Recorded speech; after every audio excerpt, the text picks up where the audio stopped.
உச்சி போலே நின்றவனா இந்த ஒரு உடையானா வான்முட்டு மலையை போன்றவனானாட ஒரு மேடையானா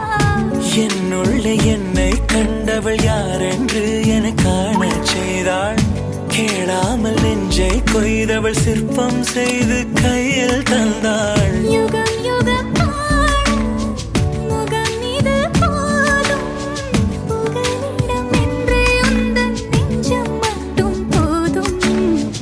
மறு உயிர் தந்தாள் நிமிர்ந்திடச் செய்தாள் நகர்ந்திடும்